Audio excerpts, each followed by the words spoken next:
True spirituality is a personal thing that you experience within yourself. Yes, it may be triggered by things outside of you in some cases.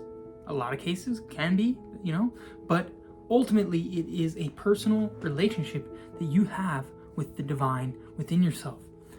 It's so often that we, even as people walking on that path of inner awakening, walking on that path of inner truth, we still are in some ways attached or even addicted to certain stimulus outside of us to bring that about for us, right?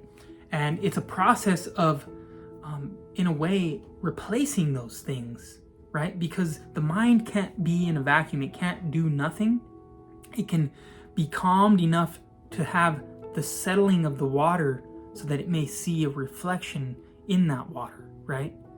But it doesn't know nothingness. And it's only until we transcend the mind that we can be in that nothingness, that Tao, that inner power that is so infinite. So infinite, that's funny, right? Infinite is infinite. It can't be big infinite, small infinite, can't be so infinite, can't be lesser infinite. There's no such thing. It's infinite, right?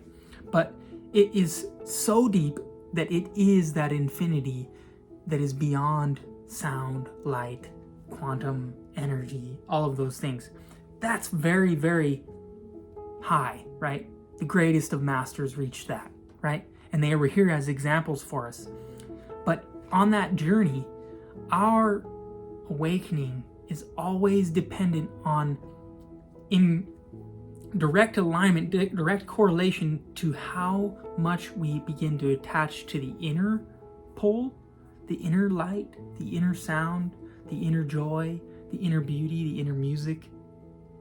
It's in direct correlation that we connect to that we begin letting go of the outer world. It's very hard to just stop doing all these bad behaviors and habits and all these things outside of us and just expect that we're going to be good to go after that, and we don't replace it with any better behaviors or something better, because the mind has to have something better for it to let go of the previous thing. The mind is a machine of attachment, of meaning, of creating realities based on what it is desiring, right? Whatever it desires. Now, many times we focus on what we don't desire. And unfortunately, the nature of reality, not unfortunately, it actually is very fortunate, right? But unfortunately, we find ourselves in a place where we're creating a reality that is not actually what we want, because that's what we focus on, right? So what is the intention is a powerful place to come to. And that's something that, amazing coaches and teachers and, Wayne Dyer, a great example, The Power of Intention. If you watched that, a long time ago, there was a PBS program called The Power of Intention on PBS, right? And I remember being a little kid when that came out, but it was so powerful because a very powerful quote within that is, when you change the way you look at things, the things you look at change, right?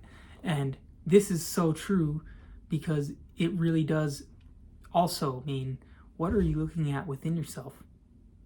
What is it within yourself that you are creating images about, having emotions about, having feelings about? And if you can tap into that realization of what those things are and what you actually want to be connected to, want to be tapped into, then you have the ability to begin creating consciously that in which you truly desire. And remember, in the extent that you connect to that inner power, that inner pull, that inner light, that inner love, is the extent that you can detach from all of the outer things that are undesirable. All right, my friend. Blessings and love.